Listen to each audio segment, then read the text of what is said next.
어릴 때 요즘 젊은 분들은 잘 모르시겠지만 저보다 위에 계신 나이가 위에 있는 분들은 아마 아실 거예요. 뽀빠이라는 만화 아시죠? 이 뽀빠이라는 만화가 있는데요. 입에는 파이프를 물고요. 해군 선원의 옷을 입고 있습니다. 그러고요. 이 뽀빠이라고 하는 사람의 여자친구가 있는데 그 여자친구의 이름이 뭐죠? 올리브. 누구예요?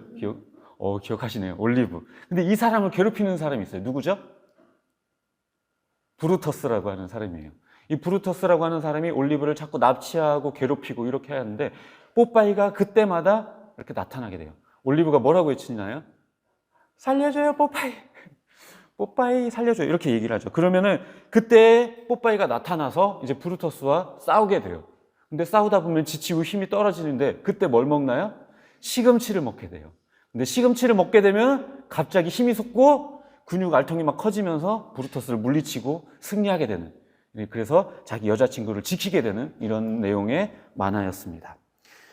위기를 극복하고 문제를 해결하는 데 있어서 이 시금치가 이 뽀빠이에게는 아주 중요한 힘의 원천이었던 것이죠. 오늘 본문에는요, 이 예수님이 등장해요. 40일을 금식해서요, 쩔쩔 굶어서 배도 고프고 기운도 없고 아마 몸도 빼짝 말랐을 거예요. 한 걸음도 내딛기도 어려운 그런 상황에 있을 것이었습니다. 그런데 그때에 마귀가 나타나서 예수님을 괴롭게 했어요. 너가 만약에 하나님의 아들이거든, 네가 이 돌을 가지고 떡으로 만들어 봐라.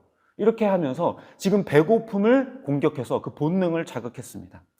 마귀는 인간의 그 본능을 자극해서 예수님의 그 신성을 개인의 욕망에 사용하도록, 그렇게 이용하도록 그렇게 유혹했고, 그 예수님의 메시아됨의 그 자격을 무너뜨리려고 했어요. 하지만 예수님께서는요, 사람이 떡으로만 살 것이 아니요 오직 하나님의 입으로 나오는 모든 말씀으로 살 것이다 라고 하면서 하나님의 말씀을 인용하여서 그 모든 유혹을 이겨내셨죠.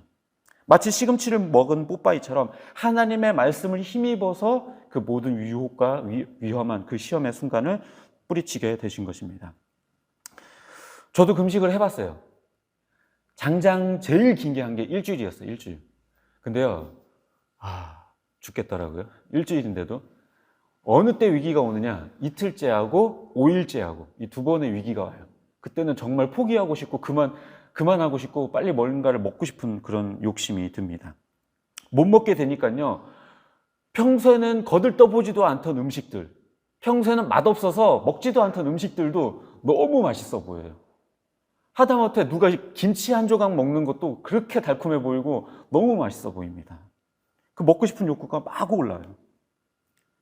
그런데요, 이 예수님의 그 본능을 자극했었던 이 마귀가요, 이 첫 번째 본능을 거쳐서 두 번째 또 예수님을 또 시험합니다. 뭐냐면요, 성전 꼭대기로 데리고 올라가서 한번 뛰어내려 봐라. 네가 예수님의 아들이라면 천사들이 너의 발이 떨어지기도 전에 이렇게 받들어 주지 않겠냐. 너의 몸에 하나도 상처가 나지 않게 아마 해줄 것이다. 이렇게 이야기를 합니다. 그러자 이 예수님은 또다시 말씀을 인용하시면서 주 너의 하나님을 시험하지 말라 하시면서 그 시험을 또 뿌리치시게 됩니다. 그러자 마귀는 또 세 번째 천하만국과 영광을 보여주면서 나한테 절하면 이 모든 걸 너에게 주겠다 이렇게 이야기를 해요. 세상 권세를 다 틀어지고 있는 마귀가 이것을 너에게 줄 테니 나에게 절해라 이렇게 유혹을 하는 거죠. 이때에도 예수님은 말씀을 인용하시면서 오직 하나님만 섬기라고 하는 그 말씀을 통해서 또 이 위기를 벗어나시게 됩니다. 예수님께서는요, 얼마든지 돌을 가지고 떡을 만드실 수 있는 분이셨어요. 그런 신적인 능력을 가지신 분이었어요. 하지만 그럼에도 불구하고 자기 개인의 욕망과 본능을 위해서 신적인 능력을 활용하지 않으셨고 오직 인간의 그 힘으로 그것을 이겨내셨는데, 그것도 어떻게 이겨내셨냐? 바로 말씀의 능력을 힘입어서 이겨내셨어요. 자기의 본능을 이기고 사명을 되새기고 유혹을 물리칠 수 있었던 그 힘이 다른 것에서 온 것이 아니라, 신적인 능력을 활용해서 된 것이 아니라 오직 하나님의 말씀에 의지해서 그것을 이겨냈다는 것입니다. 새하여진 육체의 욕망과 본능을 따르지 않았고요, 신적인 능력을 활용하지 않았고 오직 말씀만 의지해서 이겨내신 거예요. 이 예수님께서 당하신 이 세 가지 시험은요, 어쩌면 인간들이 겪는 모든 종류의 시험의 대표적인 것을 의미하는 것 같아요. 육체적인 욕구, 자존심과 명예, 부와 권력.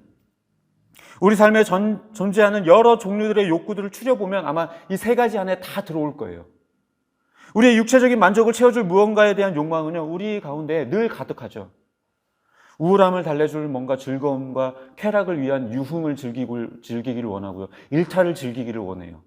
그걸 통해서 스트레스를 줄이고 무언가 조금 더 나은 삶을 살아보고자 하죠. 그러면서 여러 가지 취미 생활도 하고 사람들도 만나고 여행도 가고요. 이런 것들을 하게 됩니다. 그리고 육체가 원하는 것들을 채워가면서 그것들로부터 뭔가 만족감을 채우려고 하죠. 뿐만 아니라요, 자존심과 명예에 관련된 문제도 있어요. 내 외모나 능력, 업무 능력, 실력 이런 것들을 평가하고 평가절하하는 사람들 앞에서 굉장히 자존심이 무너지게 되죠. 그러면서 분노가 일으키게 되고 자기의 자존심이 무너뜨려지고 명예가 실추되는 그런 이야기를 듣게 되면 화가 치밀어 오르고 이 분노를 삭히지 못하게 될 거예요. 아마도 어떻게든 그 명예를 회복하고 자기의 실력을 증명하려고 애쓸 거예요. 하다못해 외모에 대해서는 성형수술을 해서라도 자기의 외모를 사람들 앞에 드러내려고 할 것입니다. 또 마지막으로 부와 권력에 대한 문제도 있어요. 주위에서 누가 뭔가 좋은 차를 끌고 더 좋은 집에 살고 뭔가 더 많은 것들을 갖게 되면은 괜히 내 처지가 부끄럽고 한탄스럽고 기분이 처질 수 있죠. 더 나은 수입을 갖지 못하는 것, 더 좋은 집에 살지 못하는 것, 더 좋은 차를 끌지 못하는 것, 더 멋진 옷, 명품 옷을 입지 못하고 명품 백을 들지 못하는 그런 것들로 인해서 자기의 자존심도 무너지게 될 겁니다. 그래서 더 나은 수입을 갖기를 원하고 사람들 앞에서 뽐낼 수 있는 수준에까지 오르고 싶을 거예요. 없어서 못하는 거지 아마 있으면 다 그러고 싶을 겁니다. 물론 취미생활 자체가 나쁘다고는 하는 말은 절대로 아니에요. 그리고요, 누군가의 평가와 지적에 대해서 기분 좋으면 그게 더 이상한 거죠. 그리고 부에 대해서, 부와 권력에 대한 욕망을 갖는 것, 그것 자체가 나쁜 것은 아니에요. 그것을 제가 말하는 것은 그것 자체가 나쁘다라고 말하는 것은 절대로 아닙니다. 제가 지적하고자 하는 것은요, 과연 이 부와 명예, 권력, 자존심, 본능 이런 것들이 과연 이 삶의 모든 그 목적과 사명과 믿음과 상충될 때에 하나님을 대신할 만큼 그것들이 큰 게 아니라는 거예요. 하지만 문제는 우리가 이러한 시험과 유혹들 속에서 자꾸 흔들리고 타협하고 스스로를 합리화하고 있다는 거죠. 얼마 전에 N번방 사건이라는 것이 일어났었죠. 그런데요, 이 사건에 돈을 보낸 사람들 중에 스님도 있답니다. 아무리 돌을 닦고 성욕 앞에서 아무리 돌을 닦고 아무리 열심히 막 그 자기의 불교 불당에서 그렇게 막 돌을 닦아도 아무리 소용이 없는 거예요. 대형교회 목사님들도 한번 보세요. 일부 대형교회 목사님들 돈과 권력 때문에 세습을 하고요, 그런 파렴치한 일들을 벌여요. 횡령하고 목사라고 해서 스님이라고 해서 여러 가지 시험과 이런 유혹들 앞에 부와 명예와 자존심 이런 본능적인 욕구들 앞에서 너무나도 쉽게 무너질 수밖에 없다라는 거예요. 인간이라는 존재가 그래요. 하나님께 가까이 가지 않으면 죄와 한 발 더 가까워지는 존재예요. 하나님과 한 발 멀어지면 죄에 한 발 더 가까워지는 게 바로 저와 여러분들의 모습입니다. 하나님과 이 죄, 이 둘 사이에는요, 안전지대라는 건 존재하지 않아요. 내가 지금 하나님께 조금 더 가까이 가지는 않았지만 그렇다고 해서 죄를 짓진 않고 있어라고 하는 그런 안전지대는 절대 존재하지 않아요. 내가 하나님으로부터 한 걸음 멀어졌다면, 내가 하나님의 말씀을 묵상하는 것에서 한 걸음 멀어졌다면, 내가 예배 드리는 것에 대해서 조금 소홀해졌다면, 내가 기도하는 것에 조금 소홀해졌다면 지금 죄에 한 발 더 가까이 가고 있는 거예요. 바울처럼 날마다 자기 스스로를 돌아보고 죽이고 말씀을 묵상하고 십자가 가운데로 나아가지 않으면요, 인간들은 다 무너지게 되어져 있어요. 이건 특별히 누군가가 의지가 약하거나 죄성이 더 심해서가 아니에요. 모든 인간이 다 그래요. 저 여러분이 다 그래요. 저 역시도 마찬가지예요. 하나님께 한 발 더 가까이 가지 않으면 한 발 더 죄로 가까이 갈 수밖에 없는 그런 존재예요. 그래서 우리에게 필요한 것이 무엇이냐? 바로 말씀입니다. 오늘 예수님께서도요, 이 시험들을 이기신 힘을 다른 것에서 찾으신 것이 아니라 말씀에서 찾았어요. 예수님은 자기가 또한 하나님이시기 때문에 자기의 신성, 자기의 신적인 능력을 발휘해서 그 문제들을 충분히 해결하실 수 있는 분이었어요. 하늘에 그 성전에서 뛰어내리실 수도 있는 분이셨고요. 돌을 떡으로 만들 수 있는 분이셨어요. 그럼에도 불구하고 그것들을 자기의 신적인 능력으로 활용하지 않고 무엇을 활용했느냐? 하나님의 말씀을 의지해서 그것들을 이겨내셨던 겁니다. 성경에서도요, 참 우리에게 많은 것들을 가르쳐주고 있습니다. 주의 말씀은 내 발의 등이요 내 길의 빛이니이다.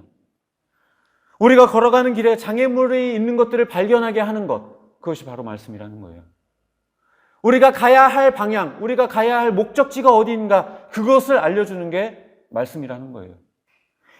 다시 말해서 우리가 이 말씀을 가까이 하지 않고는 우리가 올바른 목적지, 방향을 바르게 이해할 수 없고 우리들의 삶의 장애물들을 우리는 발견할 수 없다라는 거예요. 하나님의 말씀을 가까이 해야만 우리가 무엇을 위해 어떻게 왜 살아가야 하는지, 어디로 걸어가야 하는지를 바르게 알 수 있다라는 겁니다. 모든 성경은 하나님의 감동으로 된 것으로 교훈과 책망과 바르게 함과 의로 교육하기에 유익하니 이는 하나님의 사람으로 온전하게 하며 모든 선한 일을 행할 능력을 갖추게 하려 함이라.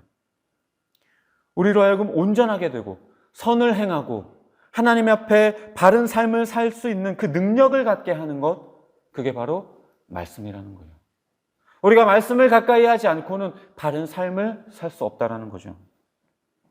우리는요, 그 누구도요, 인생을 두 번째 살아보는 사람은 없어요. 다 처음 살아봐요. 다 처음 20대를 겪고요. 처음으로 30대를 겪고요. 처음으로 40대를 겪고요. 처음으로 50대를 겪고요. 처음으로 60대를 겪고요. 그 누구도 두 번 겪어본 적은 없어요. 다 처음이에요.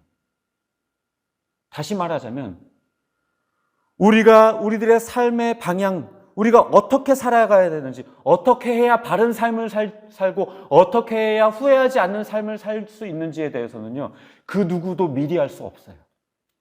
다 처음 살기 때문에.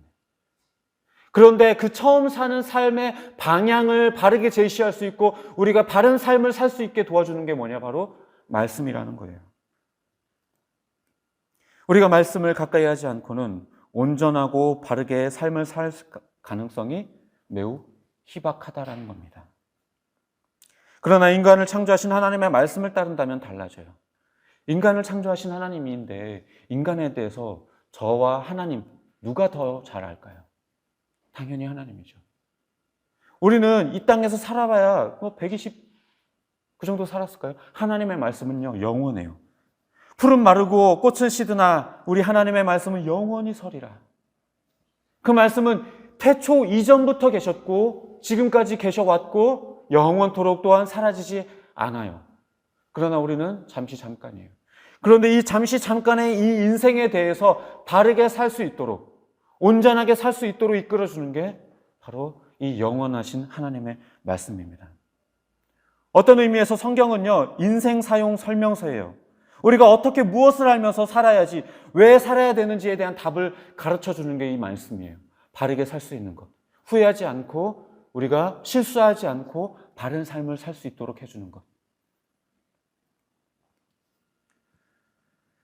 정리하자면요, 하나님의 말씀인 이 성경은 우리에게 어렵고 힘들 때에 우리에게 위로를 주고요, 가야 할 길을 몰라서 방황할 때에 방향을 제시해 주고요, 시험이 올 때 이겨낼 수 있는 힘이 되고요, 기쁠 때 절제할 수 있고 잘못된 상황과 관계 속에서 옳은 것을 택할 수 있도록 도와줘요.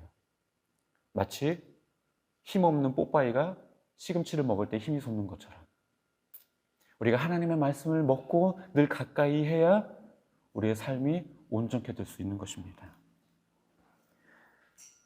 따라서 말씀을 가까이 하지 않고는요, 인생의 방향을 바르게 잡을 수 없어요.